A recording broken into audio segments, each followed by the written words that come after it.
Lancée officiellement le 6 juin 2021, la plateforme industrielle d'Aditi-Copé est issue d'un projet majeur du programme du développement national, le PND.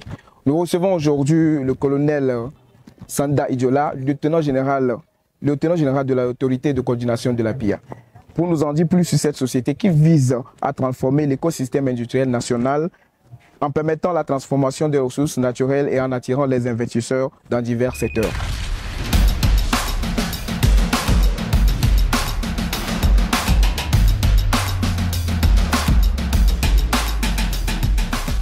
Bonsoir Monsieur Sanda Idiola. Bonsoir monsieur. Nous sommes à Kara, plus précisément à la foire Village Evala, la 16e édition en son genre. Et cette année, nous avons eu le plaisir bien sûr de recevoir la PIA chez nous ici. Alors, est-ce que vous pouvez nous en dire un peu plus? Qu'est-ce que c'est PIA? Merci beaucoup. Merci pour cette opportunité qui m'est offerte pour m'exprimer à propos de la PIA. Effectivement, la PIA est un projet issu d'abord de la vision du président du Conseil, son Excellence M. Forrestor Zimna Nyasingbe. Cette vision qui a été inscrite dans le plan national de développement du Togo et aujourd'hui qui est matérialisée par le développement du projet à Aditi-Copé. Donc c'est un projet qui permet de cibler une zone où seront installées des unités industrielles et intégrer tout un système logistique pour faciliter les activités des investisseurs. Donc ce projet qui a été pensé, inscrit dans le PND, aujourd'hui nous sommes en phase de développement de ce projet, en phase de sa matérialisation. Merci pour cette explication. Et comme tout projet, nous avons des objectifs. Est-ce que nous pouvons connaître les objectifs du PIA? Oui, les objectifs de PIA sont divers. D'abord, c'est permettre à ce que le pays puisse transformer les matières premières avant exportation.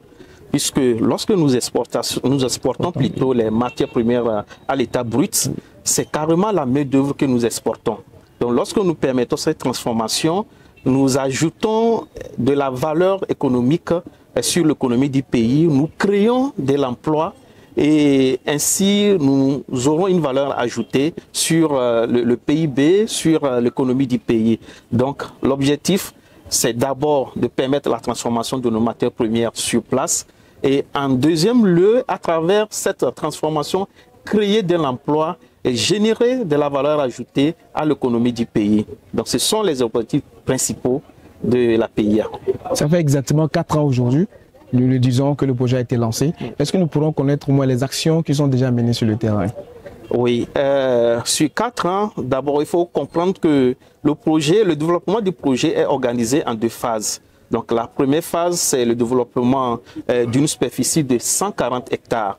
Nous avons 130 hectares qui est sur le site principal et nous avons 10 hectares qui sont sur le site de l'annexe. Donc la première phase a constitué le développement de 140 hectares et sur les 140 hectares, nous avons environ une vingtaine d'investisseurs installés et sur les vingtaines, environ 10 sont opérationnels, les produits sont issus de leurs activités et les autres sont en phase de construction pour démarrer leur activité. Et aujourd'hui, on peut dire que cette phase donne déjà beaucoup de résultats puisque nous avons environ 3000 emplois qui sont créés par cette première phase et nous nous apprêtons à démarrer le développement de la seconde phase. Parlons de cette deuxième phase. À quoi concrètement devons nous attendre? Ok. Parlons de cette deuxième phase. D'abord, il faut comprendre que la deuxième phase n'est pas directement adjacente à la première phase. Donc, elle est reliée à la première phase par un corridor industriel. Donc, il faut comprendre le corridor industriel par le fait que la route qui relie la première phase à la deuxième phase, sur cette route, de part et d'autre plutôt de cette route, seront installées des unités industrielles jusqu'à la deuxième phase. Et les travaux d'aménagement de cette deuxième phase a commencé. Et même déjà sur ce corridor, nous avons déjà 2 grandes unités industrielles qui sont installées. Une qui a démarré ses activités, l'autre qui est en pleine construction. Et nous aurons plusieurs unités qui vont s'installer. Et nous avons en perspective de grandes unités industrielles dans le domaine du textile qui vont s'installer et d'ici 3 ans, et la création d'emplois prévue par l'installation de ces 3 unités industrielles dans le domaine du textile, disons donc la prévision d'emploi à créer est de près de 8 000. Donc ça veut dire qu'aujourd'hui nous avons déjà 3 000 emplois créés. Et d'ici 3 ans, la PIA peut générer encore un peu plus de 8 000 emplois ajoutés à ces 3 000 emplois. Donc ainsi donc nous allons vraiment vers un avenir très prometteur pour le Togo. Nous parlons déjà de plus de 8 000 emplois créés et je viens en même temps à cet aspect.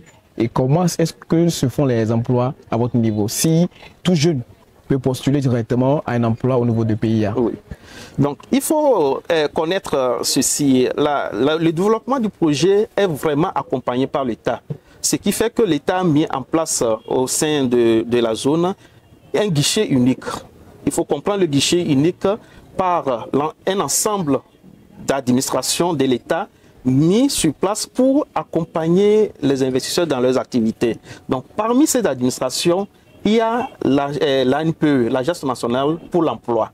Donc, c'est l'ANPE qui accompagne les investisseurs dans le recrutement des candidats ou bien de ceux qui voudraient postuler pour l'emploi au sein des usines. Donc, le recrutement au sein de la PIA peut passer par l'ANPE. Bon, à part ça, nous avons les sites web de la PIA, de l'autorité de coordination. À travers ces sites, les candidats peuvent aussi postuler pour les emplois. Et généralement, les recrutements sont communiqués sur ces sites.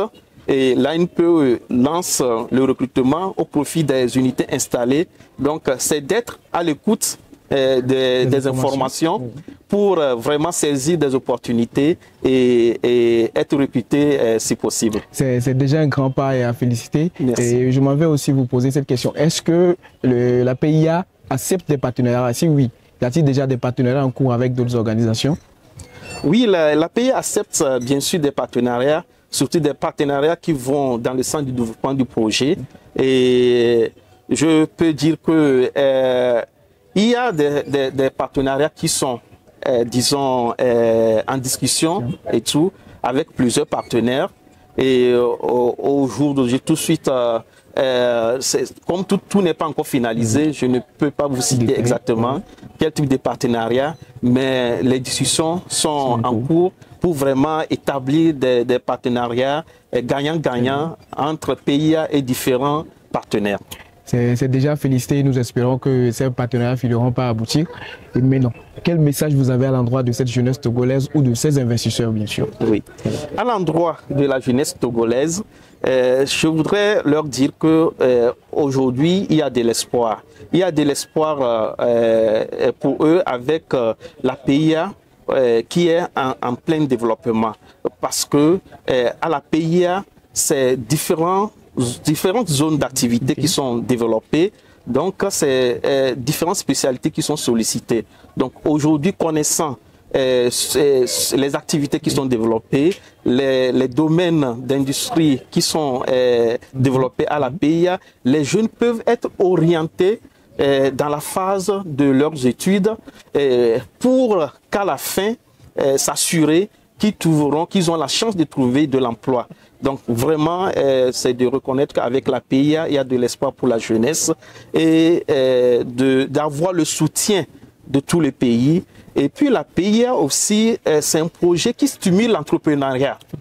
Puisque les grandes unités industrielles qui sont installées auront besoin des petites et moyennes entreprises dans le cadre des services, des prestations de services que ces grandes unités ne peuvent pas directement exécuter. Donc ça fait naître des idées d'entrepreneuriat. Donc vraiment c'est carrément un nid. Donc, la PIA n'est pas seulement un nid d'emploi, mais plutôt un nid, mais également un nid d'idées d'entrepreneuriat. Merci beaucoup. Donc, c'est un grand espoir pour la jeunesse togolaise. Merci beaucoup. Oui. Et un contact peut-être ou un site web pour des informations, ceux qui aimeraient avoir des informations. Oui. Pour avoir d'amples informations, on peut aller visiter le site de la PIA. Je pense que c'est www.pia-. TG. Mais en tout cas, même déjà en saisissant PIA dans Google, ça vous affiche l'adresse complète et vous pouvez rejoindre le site. Également, vous pouvez passer par le site web de l'autorité de coordination de la PIA qui est ACP.